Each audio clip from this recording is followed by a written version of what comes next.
Hey everybody, welcome back to Pure Guitar Gear. Thanks for tuning in. Make sure to hit that like and subscribe button. When we hit 1,000 subs, I'm giving away the Air Lane Drive for free. I'm going to ship it to your house totally free. So don't forget to like and subscribe. It don't cost you a damn thing. So what are we talking about today? What the fuck, Gibson? As most of you who are on YouTube have seen, everybody's been talking about it. The brand new Gibson amps that just got released, the Falcon 5 and the Falcon 20, whatever they are. So like most Gibson fans, I was super excited to see this thing. I'm like, oh my God, Gibson finally made an amp. Mesa's probably building it, which they are because Gibson bought Mesa. And I was really excited for, you know, a new badass amp to come out. And then I saw the price point, $17.99, and I was like, wow, this thing's probably going to be hand-wired, point-to-point, fantastic quality control, and then we get this.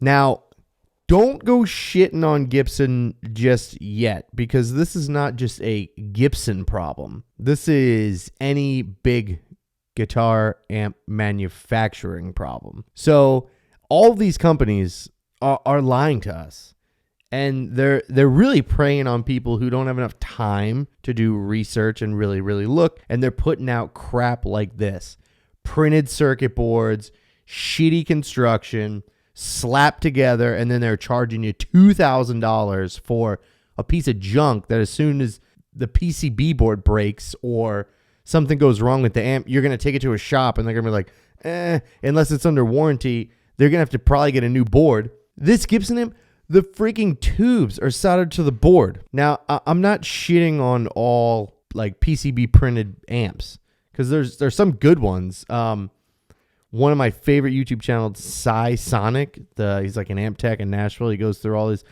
and he knows way more about this shit than I do. But there are companies out there like Friedman and Sir that are making good quality PCB printed, amps.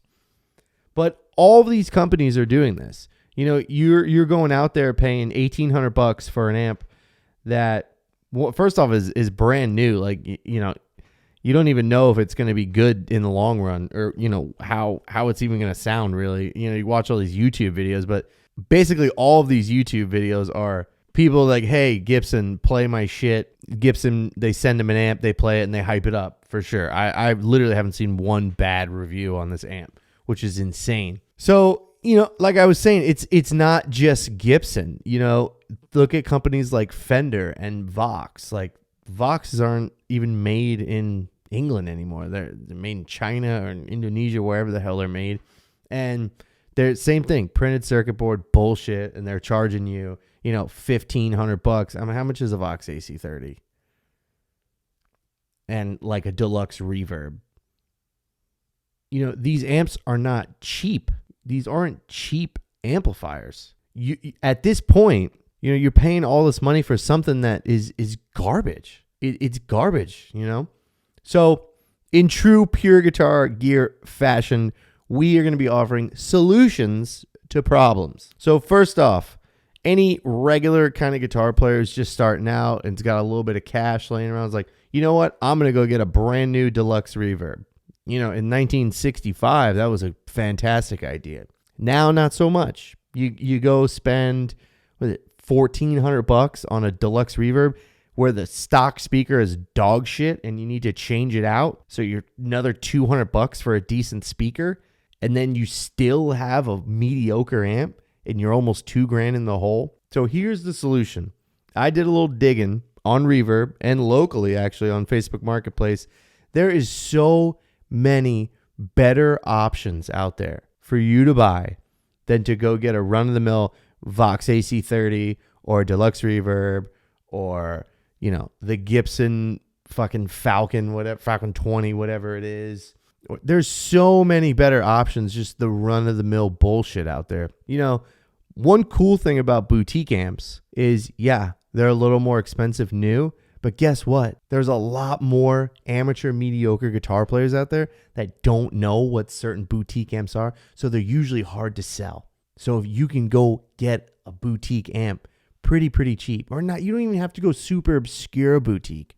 You can go with a company like Matchless or Bad Cat. Actually, some Bad Cat stuff's PCB as well.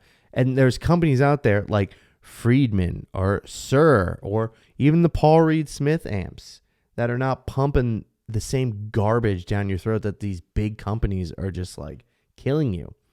And honestly, when you go to like a boutique builder, for instance, someone like Greer, dude, you're getting the highest quality components. You're getting not just the electronics, down to the cabinet. You're not getting particle board. You're getting usually solid pine, dovetail joints. I know it doesn't matter because it's Tolex, but you start sitting on your amp and it doesn't get wobbly on you because it's made properly. So here's some of the stuff that I found to kind of give you guys better alternatives of, what you really should be looking for instead of buying, a brand new amp that's not great. All right, first on the list for you traditionalists out there who want to keep it classy and you want to get a deluxe reverb, don't get a new one. Find yourself a late 60s, early 70s Silverface deluxe reverb. Just on Reverb right now, there is Silverface deluxe reverbs in good condition, some with free shipping, from $1,300 to $1,700. Now, these amps, for whatever reason, get a bad rap because Fender in the 70s. Well, guess what? They're a lot better than the new stuff that's coming out. I would much rather take a mid-70s Silverface deluxe reverb over a brand new deluxe reverb any day. Cheap option number one. Your second option is going to be, for you Vox kind of people, a Matchless Lightning 15.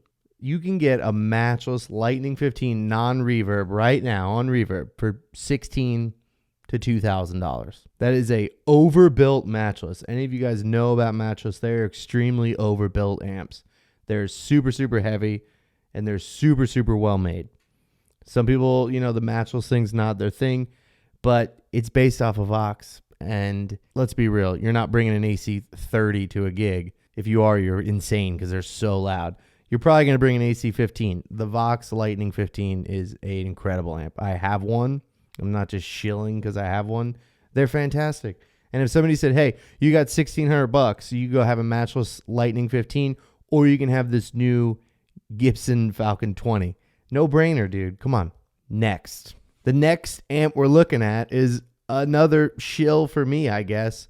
So if you can find Greer amps for sale on Reverb, buy them. They're fantastic. Right now, I think on Reverb, Chicago Music Exchange has a Nick Greer special tweed amp, basically like a 5E3 circuit for $1,300. $1,300 plus like $100 for shipping. That is cheaper than the 5-watt amp that Gibson's putting out right now. Come on. There's way better options out there, guys. Now, this last one is like a real kicker. Really funny. So, perusing Reverb, I found a divided by 13 JRT 9/15 head end speaker cab. $1,800. $1,800. If you're a person who's sitting there with a straight face and, well, I'd rather have a brand new Gibson Falcon for the same price, you're insane. You are insane. I might buy this divided by 13. That's a killer deal. And you know why these amps are reasonably priced?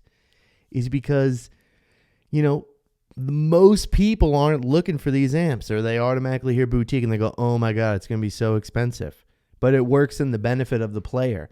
If I'm going to a gig, I would much rather have a divided by 13, head and speaker cab combo. They're badass. So like one of the best amps out there. Any serious player who has heard of divided by 13 or played one knows they're fantastic. That is actually the craziest one. Same price, divided by 13. Come on. Anyway, that's all I got for you guys today. Let me know what you think in the comments. I want to hear what other guitar players think about these Gibson amps. And, give me your honest feedback. Am I insane for saying all this crazy stuff? Or do you think I kind of got a point? Don't forget to like and subscribe. Peace.